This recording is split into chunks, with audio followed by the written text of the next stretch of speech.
G. Wells sent the hero of the time machine into what Wells called futurity. It was on a grim 30 million year round trip to pretty much the end of Earth time, when the last, poorest excuses for life were flopping around under a darkening sun. Wells wasn't the first writer to imagine time travel, but he advanced the idea that a machine could accomplish it, and he pushed his machine to the limit. To Wells, in 1895, time was a dimension much like forward and back, or up and down, but he gave no clue as to how the machine might move a human being through the fourth dimension into the future. He just wanted to get there. Einstein offered an answer 7 years later, in 1905, with his special theory of relativity.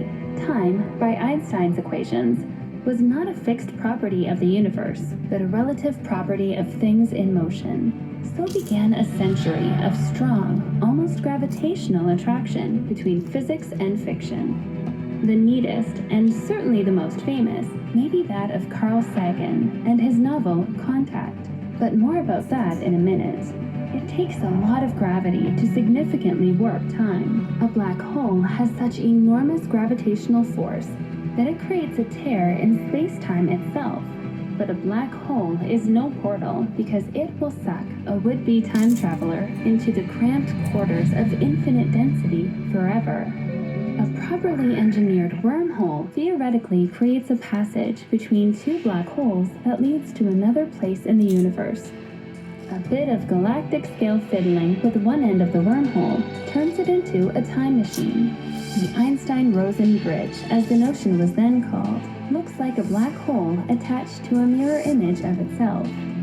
The problem with wormholes is that the channel created between two black holes is minuscule, smaller than the center of a single atom, and remains open for only a fraction of a second. Even light, the fastest entity in the universe, would not have enough time to pass through.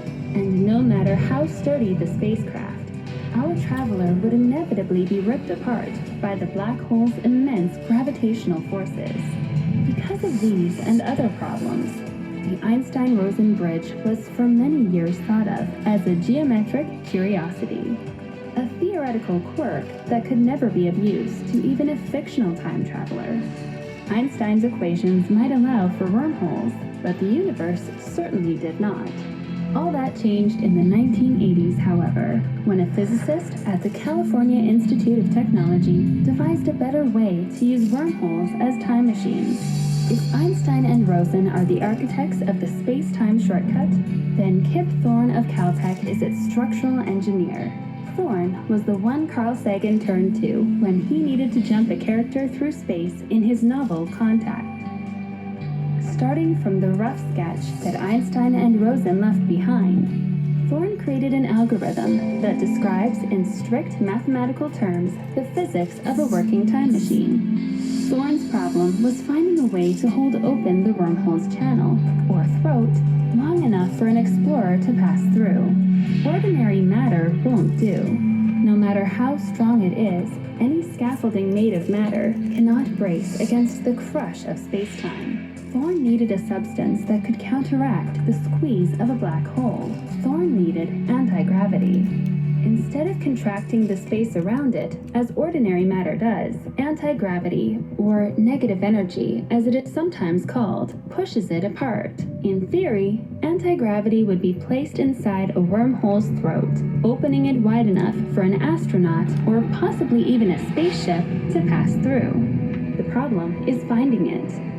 Einstein first postulated the existence of anti-gravity on cosmic scales in 1915, a conjecture proven correct 8 decades later. But Einstein's anti-gravity is wispy and dilute, a spoonful of sugar dissolved in the Pacific Ocean. Opening a wormhole requires a regular torrent of anti-gravity. So how do we create enough anti-gravity? We'll cover this in the next episode. Thanks for Box. Oh, it's true! It's true! Tell me the future of your box.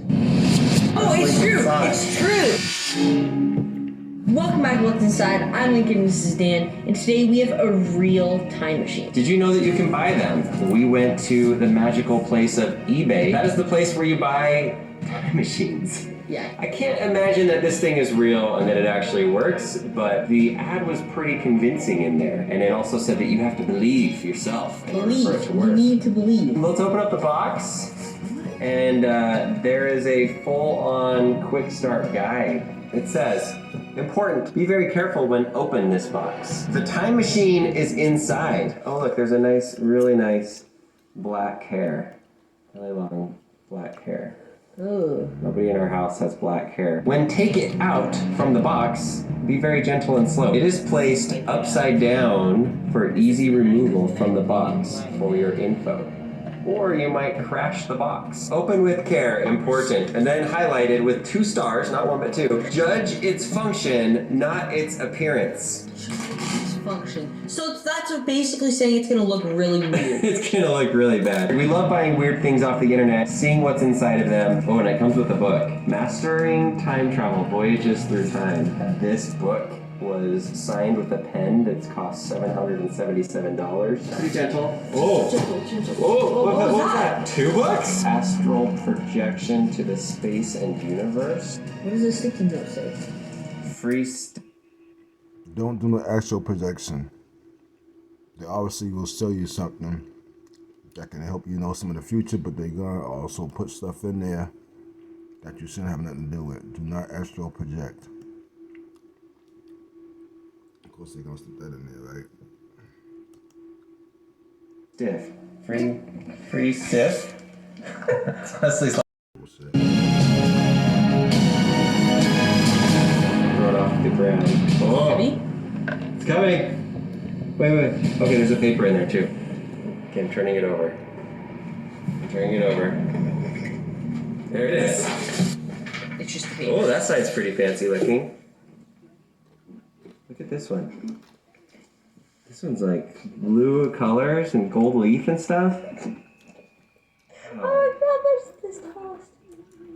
That is a good question. I think. Okay, so there were 2 versions you could get. One of them I think was around $100. That was the basic version. But this one was I think $300. But it's the deluxe version. And it said with the deluxe version, the only difference is that the deluxe version you can achieve time travel faster than the basic version. And so of course, like, I'm gonna get the deluxe version. I mean, You do that through what the creator does for you. I know that.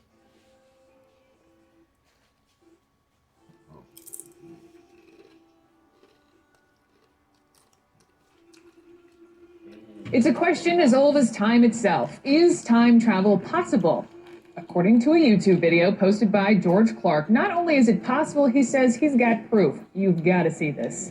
Watch with me. This is a movie clip from 1928. This is a movie premiere for Charlie Chapman's The Circus. And you see the woman walking in the background with her hand to her ear. We're trying to zoom in so you can see it here. There's a woman talking on a cell phone. But wait, cell phones didn't exist 82 years ago. So you see the dilemma. See her hand up to her ear. She's talking. Who's she talking to? What she's talking on? We don't know. Others saying, no, that's not a cell phone. You know, she's holding a hearing device. Others are saying she traveled back in time. The clip here gone viral, and it's causing quite a stir on the net. Hearing device, cell phone.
proof that time travel could actually be real. The following cases are proof that time travel could actually be real. Number 1, a 1995 boxing match between legendary Mike Tyson and Peter McNeely. After a 4-year hiatus due to a subsequent rape charge, Tyson returned to the ring. The fight was nothing extraordinary, but he won by knockout in the first round. It wasn't until they reviewed the footage where they noticed something spectacular. Apparently in the first couple rolls, a gentleman was holding a smartphone taking a picture of Mike Tyson, which is odd because they didn't introduce this type of smartphone until the 2000s. Number 2, a time traveler skips town. 44-year-old Andrew Carlson, seen here, would get arrested on January 28, 2003 in Toronto, Canada. The FBI would arrest him proclaiming insider trading in the stock market because in the course of over 2 weeks, he invested $800 and made a profit of $350 million. And after a 4-hour interrogation, he would admit that he came from 2256. The FBI would find no evidence of fraud, but a gentleman would bail him out on $1 million bond and they would disappear.